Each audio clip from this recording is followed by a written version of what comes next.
Section 1.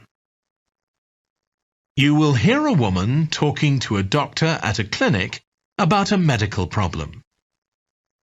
First, you have some time to look at questions 1 to 4.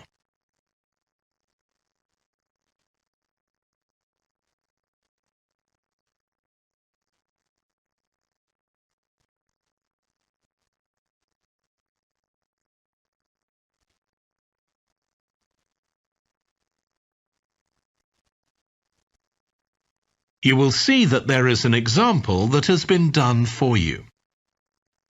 On this occasion only, the conversation relating to this will be played first. Hi, come and take a seat. Thank you. My name's Carl Rogers and I'm one of the doctors here at the Total Health Clinic. So I understand this is your first visit to the clinic. Yes, it is. Okay, well I hope you'll be very happy with the service you receive here. So if it's all right with you, I'll take a few details to help me give you the best possible service. Sure. So can I check first of all that we have the correct personal details for you? So your full name is Julie Ann Garcia. That's correct. The woman's name is Julie Ann Garcia. So Garcia has been written in the space. Now we shall begin. You should answer the questions as you listen because you will not hear the recording a second time. Listen carefully and answer questions 1 to 4. Hi, come and take a seat. Thank you. My name's Carl Rogers and I'm one of the doctors here at the Total Health Clinic. So I understand this is your first visit to the clinic. Yes, it is. Okay, well I hope you'll be very happy with the service you receive here. So if it's all right with you, I'll take a few details to help me give you the best possible service. Sure. So can I check first of all that we have the correct personal details for you? So your full name is Julie Ann Garcia. That's correct. Perfect. And can I have a contact phone number? It's 219-442-9785. Okay, and then can I just check that we have the correct date of birth? October 10th, 1992. Oh, I actually have 1991. I'll just correct that now. Right, so that's all good. Now I just need a few more personal details. Do you have an occupation, either full-time or part-time? Yes, I work full-time in Esterhazy's, you know, the restaurant chain. I started off as a waitress there a few years ago, and I'm a manager now. Oh, I know them. Yeah, they're down on 114th Street, aren't they? That's right. Yeah, I've been there a few times. I just love their salads. That's good to hear. Right, so one more thing I need to know before we talk about why you're here, Julie, and that's the name of your insurance company. It's Cawley Life Insurance. That's Cawley. Excellent. Thank you so much. Before you hear the rest of the conversation, you have some time to look at questions 5 to 10.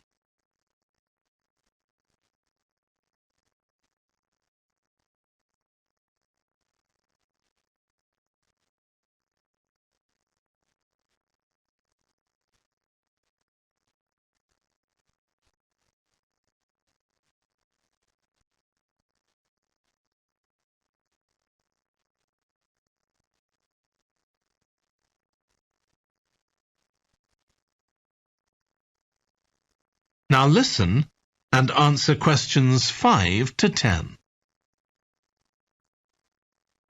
Now, Julie, let's look at how we can help you. So tell me a little about what brought you here today. Well, I've been getting a pain in my knee, the left one.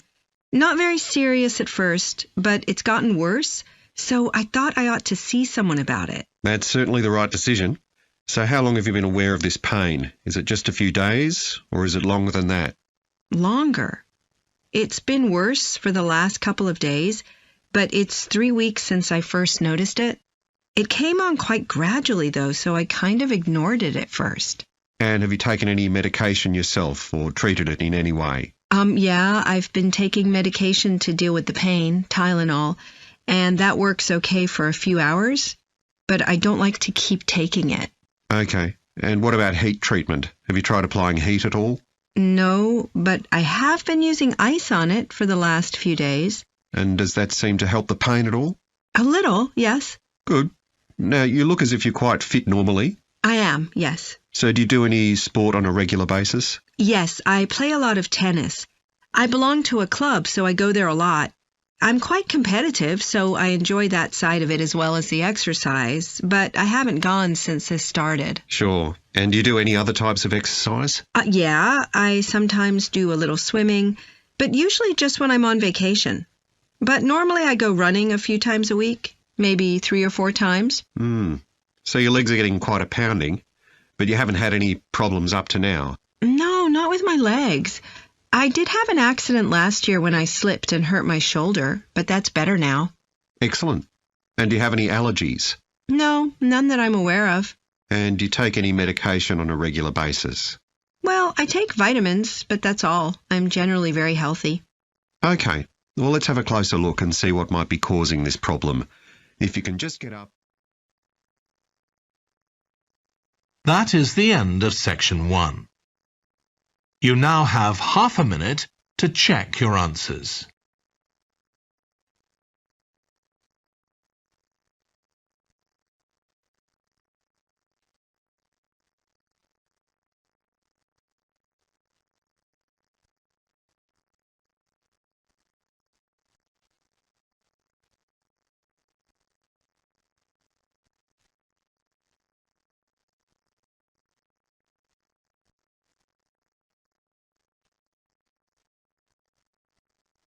Now turn to section 2.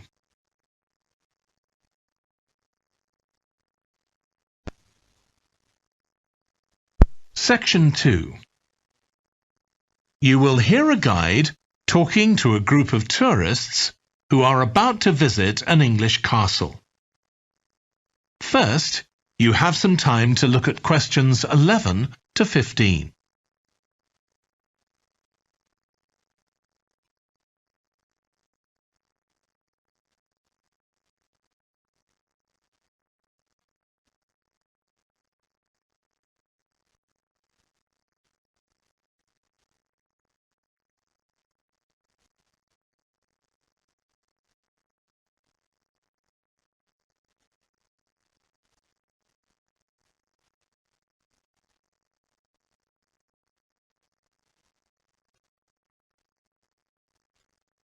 Now listen carefully and answer questions 11 to 15. We'll be arriving at Branley Castle in about 5 minutes. But before we get there, I'll give you a little information about the castle and what our visit will include.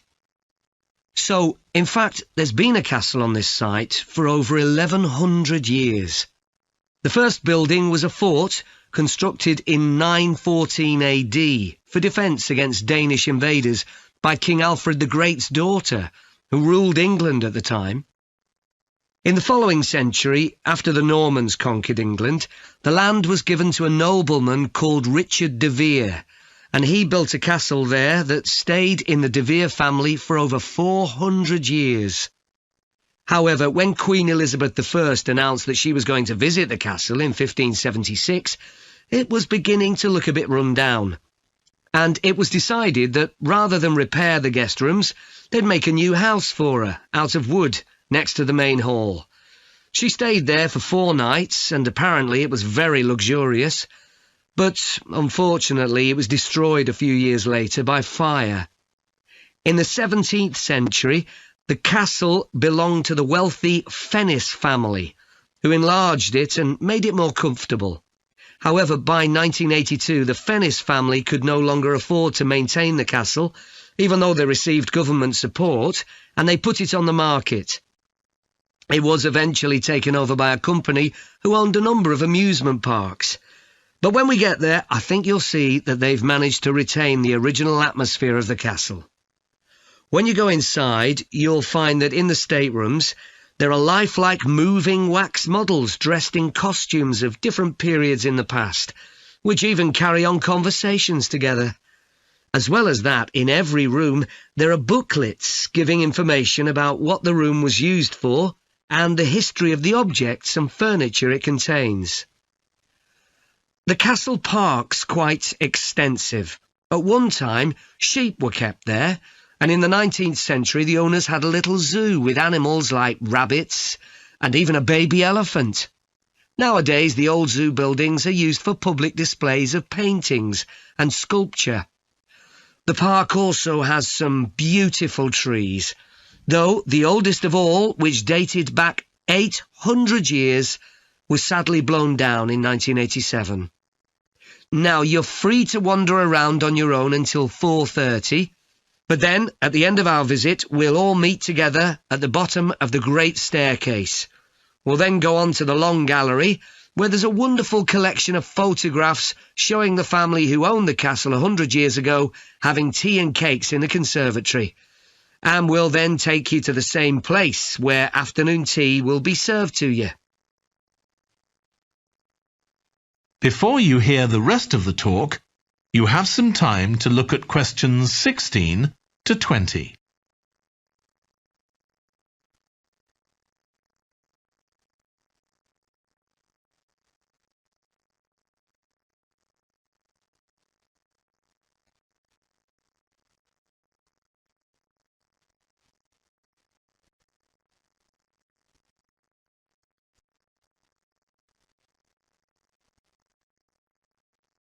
Now listen and answer questions 16 to 20. Now, if you can take a look at your plans, you'll see Branley Castle has 4 towers joined together by a high wall, with the river on 2 sides. Don't miss seeing the Great Hall. That's near the river in the main tower, the biggest one, which was extended and redesigned in the 18th century. If you want to get a good view of the whole castle, you can walk around the walls. The starting point's quite near the main entrance. Walk straight down the path until you get to the south gate, and it's just there. Don't go on to the north gate. There's no way up from there. There'll shortly be a show in which you can see archers displaying their skill with a bow and arrow. The quickest way to get there is to take the first left after the main entrance and follow the path past the bridge. Then you'll see it in front of you at the end. If you like animals, there's also a display of hunting birds, falcons and eagles and so on. If you go from the main entrance in the direction of the south gate, but turn right before you get there instead of going through it, you'll see it on your right, past the first tower. At 3 p.m, there's a short performance of traditional dancing on the outdoor stage. That's right at the other side of the castle from the entrance and over the bridge. It's about 10 minutes walk or so. And finally, the shop. It's actually inside one of the towers, but the way in is from the outside.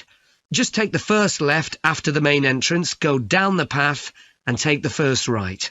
It's got some lovely gifts and souvenirs. Right, so we're just arriving. That is the end of section 2. You now have half a minute to check your answers.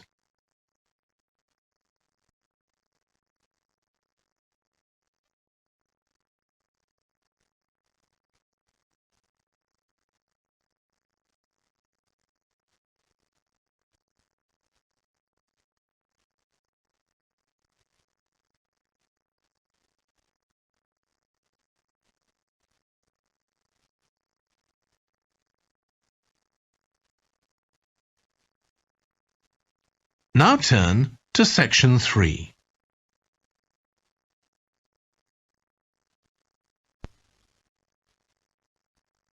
Section 3. You will hear 2 environmental science students, called Rosie and Martin, discussing their presentation on an extinct animal called the woolly mammoth with their tutor. First, you have some time to look at questions 21 to 24.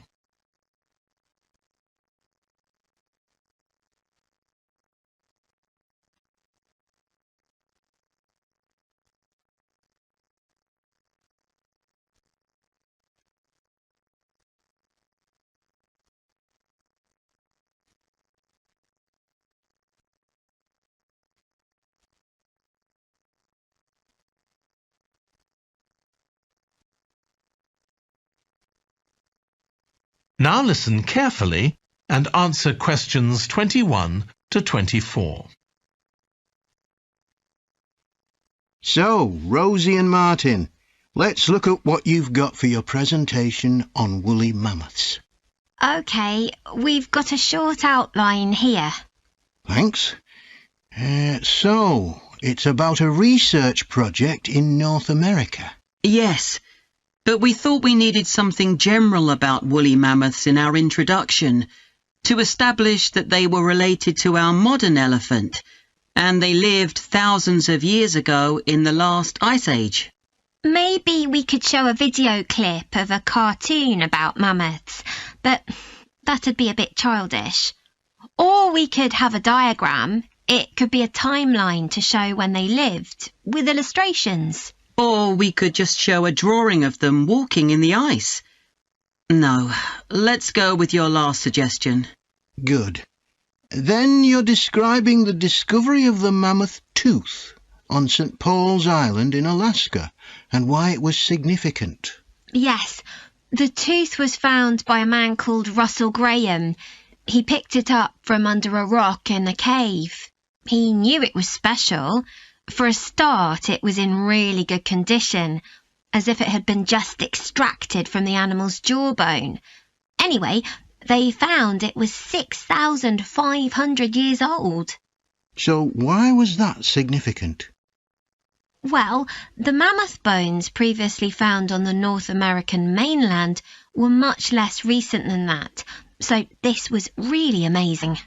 Then we're making an animated diagram to show the geography of the area in prehistoric times. So, originally, St. Paul's Island wasn't an island.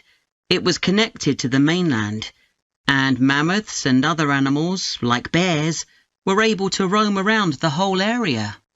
Then the climate warmed up and the sea level began to rise, and the island got cut off from the mainland. So those mammoths on the island couldn't escape. They had to stay on the island. And in fact, the species survived there for thousands of years after they'd become extinct on the mainland. So why do you think they died out on the mainland? No one's sure. Anyway, next we'll explain how Graham and his team identified the date when the mammoths became extinct on the island. They concluded that the extinction happened 5,600 years ago, which is a very precise time for a prehistoric extinction. It's based on samples they took from mud at the bottom of a lake on the island. They analysed it to find out what had fallen in over time. Bits of plants, volcanic ash, and even DNA from the mammoths themselves. It's standard procedure, but it took nearly 2 years to do. Before you hear the rest of the discussion, you have some time to look at questions 25 to 30.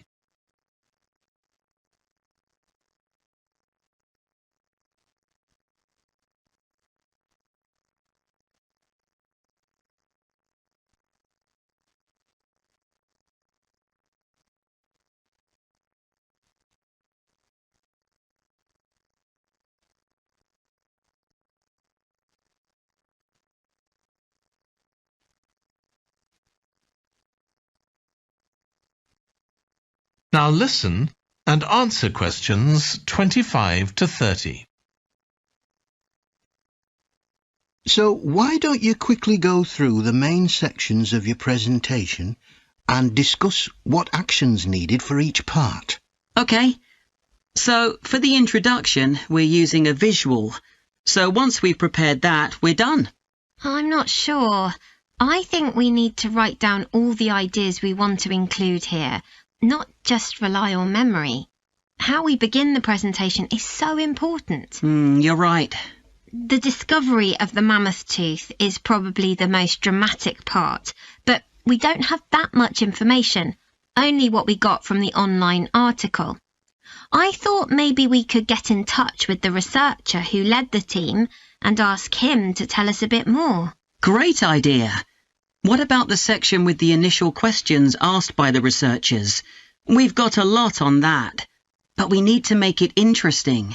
We could ask the audience to suggest some questions about it, and then see how many of them we can answer. I don't think it would take too long. Yes, that would add a bit of variety. Then the section on further research carried out on the island, analysing the mud in the lake. I wonder if we've actually got too much information here. Should we cut some? I don't think so, but it's all a bit muddled at present. Yes, maybe it would be better if it followed a chronological pattern. I think so. The findings and possible explanations section is just about ready, but we need to practice it so we're sure it won't overrun. I think it should be okay, but yes, let's make sure. In the last section, relevance to the present day, you've got some good ideas, but this is where you need to move away from the ideas of others and give your own viewpoint. Okay, we'll think about that. Now, shall we show you some of the...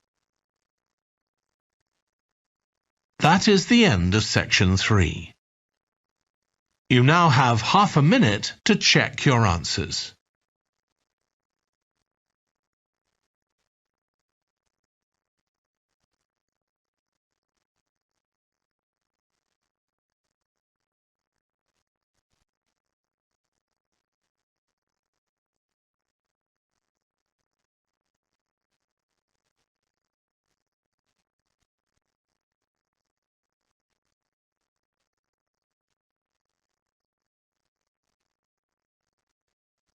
Now turn to section 4.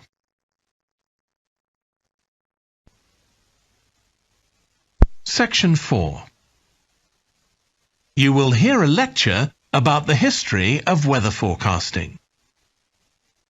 First, you have some time to look at questions 31 to 40.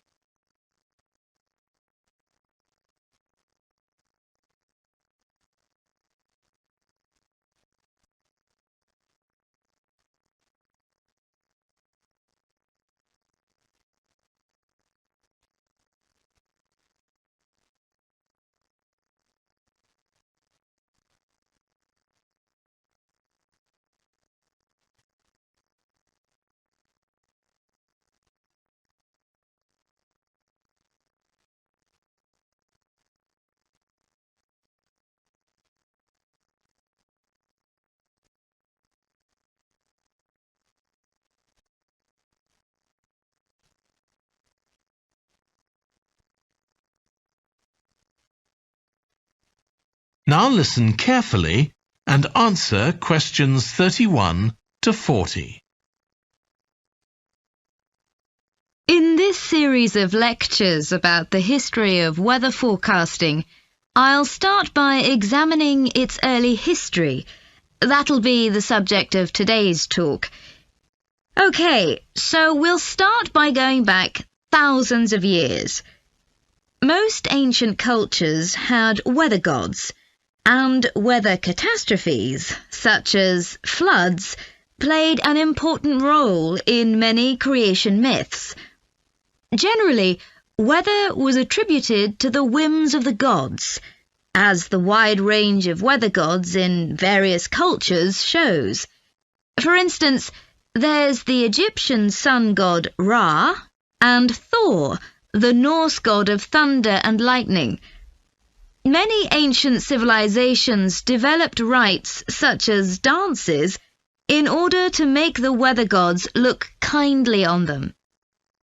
But the weather was of daily importance.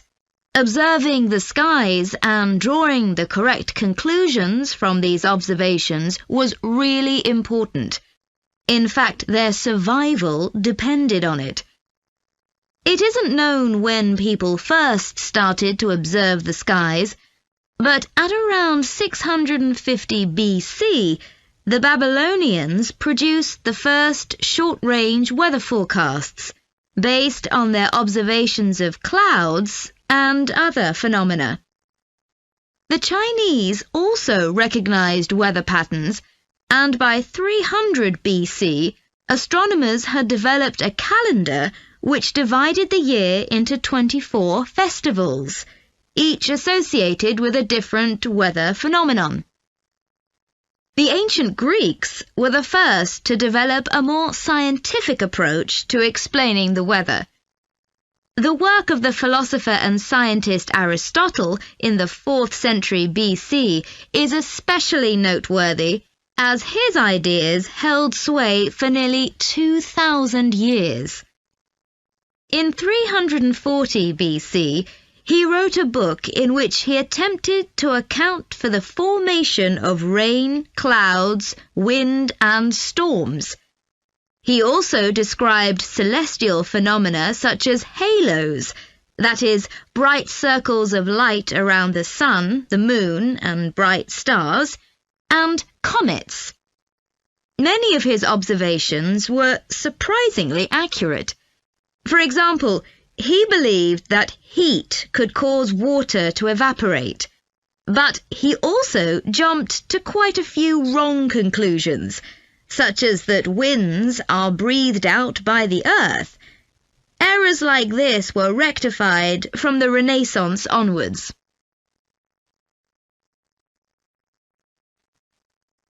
For nearly 2,000 years, Aristotle's work was accepted as the chief authority on weather theory. Alongside this, though, in the Middle Ages, weather observations were passed on in the form of proverbs, such as red sky at night, shepherd's delight, red sky in the morning, shepherd's warning. Many of these are based on very good observations and are accurate, as contemporary meteorologists have discovered.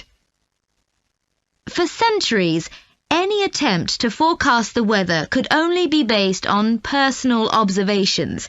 But in the 15th century, scientists began to see the need for instruments. Until then, the only ones available were weather vanes to determine the wind direction and early versions of rain gauges.